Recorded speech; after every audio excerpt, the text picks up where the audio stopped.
Կոմիտաս Սողոմոն Սողոմոնյանը հայ ժողովրդի մեծագույն երաժիշտներից և մշակույթի խորհրդանիշներից մեկն է։ Նա ծնվել է 1869 թվականին Կուտունայում։ Վաղ տարիքից կորցնելով ծնողներին, նա մեծանում էր որբանոցում, որտեղ արդեն նկատվում էր նրա բացառիկ երաժշտական ունակությունը։ Նրա ծնողները երբ մահացել էին, նրան խնամում էր իր տատիկը։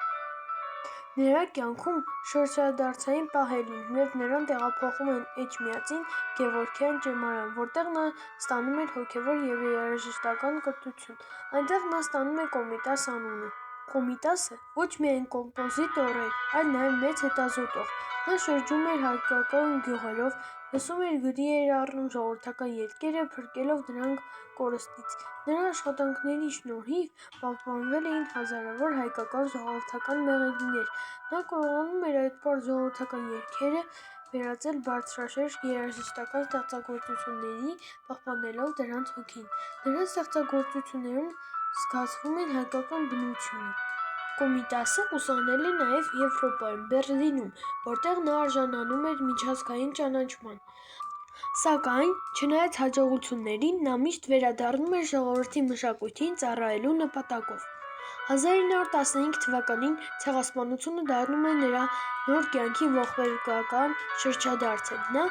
անկապնես էր լինում իր ժողովրդի կոտորածներին, ինչը ծանր հարված էր հասնում նրա հոգեկան աշխարհին։ Այդ դեպքերից հետո նա այլևս չէր կարողանում լիարժեք ստեղծագործել և ապրում էր լռության մեջ։ Կոմիտասը իր կյանքի վերջին տարիները անցկացնում էր հոգեբուժարանի,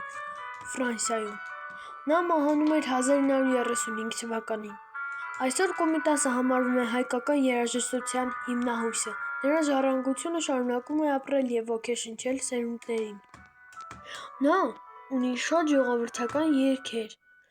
«Ծիրանի ծառը», «Կռունկը», «Կալի երգը», որ խմբագրել է, մշակել է։ Նա նաև գրել է Շուշիի կաքավիկ երգերը։ Նրա ստեղծագործությունները շատ հետաքրքիր են, գեղեցիկ և հիասքանչյուր։ Երբ իր ծնողները մահացան, նա ընդամենը 11 տարեկան էր։ Այսքանը հայտնի կոմպոզիտոր Սողոմոն Սողոմոնյանի մասին։ Նա չէր կարող պատկերացնել իր երգերը առանց հայկական ժողովրդական պարերի։